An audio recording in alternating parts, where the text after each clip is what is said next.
Hei! Selles videos tutvume valguse murdumisega. See on nähtava valguse üks paralleelne valgusvihk, kuid kuna see on piisavalt peenike, siis käsitleme seda selles videos ühe valguskiirena.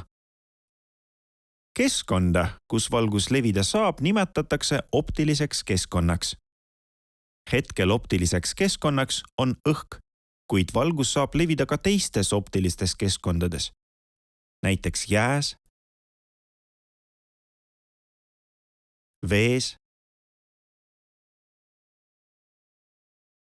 plastmassis,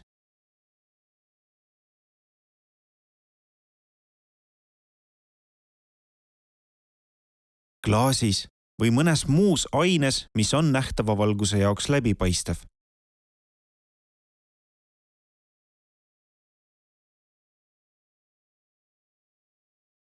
Kui aga valguskiir jõuab kahe erineva optilise keskkonna piirile, siis saab toimuda nähtus, mida nimetame valguse murdumiseks.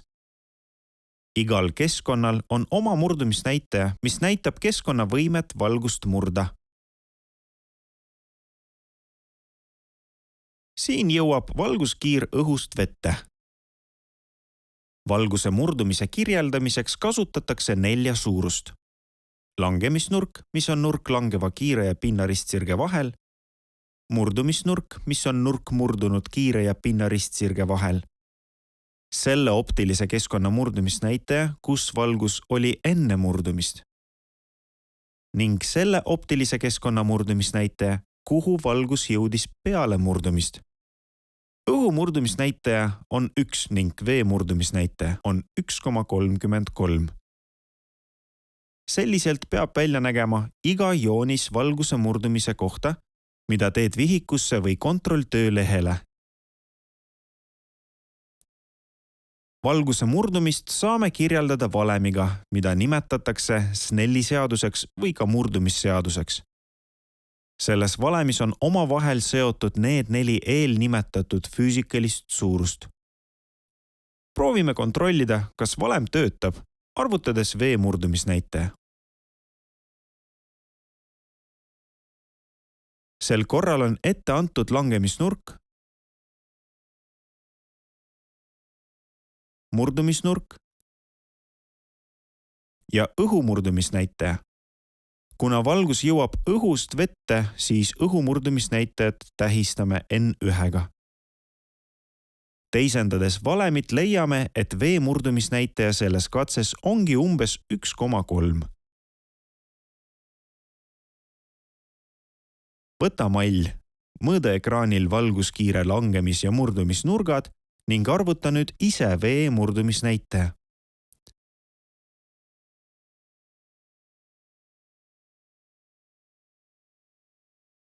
Arvuta vee murdumisnäitaja ka nüüd.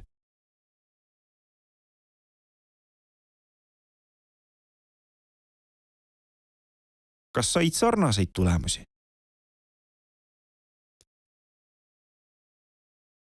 Arvutusülesannetes murdumisseaduse kasutamine on sarnane kõigi teistele valemitele. Murdumisseaduses on 4 parameetrit, mis saavad olla erinevad. Arvutusülesande tekstis on tavaliselt antud 3 nendest ja 4. on see, mida on vaja leida. Ehk tuletada on vaja otsitava suuruse valem ja kasutada seda arvutamiseks. Murdumisnäitajate N1 ja N2 valemite tuletuskäik on suhteliselt lihtne. Langemis- ja murdumisnurkade puhul on tuletuskäik keerulisem, kuna toimub 2 sammus. Proovime tuletame murdumisnurga valemit. Kõigepealt tuletame siinus-gamma valem. Seejärel saame gamma kätte, kasutades siinuse pöördfunktsiooni arkussiinust, mille sisse kirjutame kogu kupatus, mis kirjutasime siinus-gamma valemisse. Nüüd on murdumisnurga valem tuletatud ning saame seda ka arvutustes kasutada. Aga sa ei pea mõtlema murdumis- ega langemisnurkadele ja Snelli seadusele, et valguse murdumist märgata. Piisab vaid sellest, et sa vaatad ühele läbipaistvale objektile, mis asub teise läbipaistva keskkonna sees. Minu käes on klaasist klots, mis asub õhu sees. Need on 2 erinevat optilist keskkonda. Klaasi ja õhu murdumisnäitajad on erinevad ja seetõttu klaasist läbi vaadates on märgata erinevaid valguse murdumisega seotuid nähtuseid. Ehk klaas on õhus eristatav. Samuti on jääkuubikud vees eristatavad tänu valguse murdumisele, kuna jää ja vee murdumisnäitajad on natuke erinevad. Küll aga, kui vaadelda polümeerist pallikesi vees, siis pallikesed on peaaegu märkamatud, kuna nende murdumisnäitaja on vee omaga väga sarnane. Aga mida sa selle anuma kohta ütled? On ju kõigest õliga täidetud klaas. Üllatus, üllatus, selle sees on klaasist anum, mis on õlis nähtamatu. Põhjuseks on õli ja klaasi väga sarnased murdumisnäitajad, mille tõttu valgus õli ja klaasi piiril praktiliselt ei murdu. Vees on klaasi näha, kuna vee ja õli murdumisnäitajad on piisavalt erinevad. Õlis on klaas aga praktiliselt nähtamatu.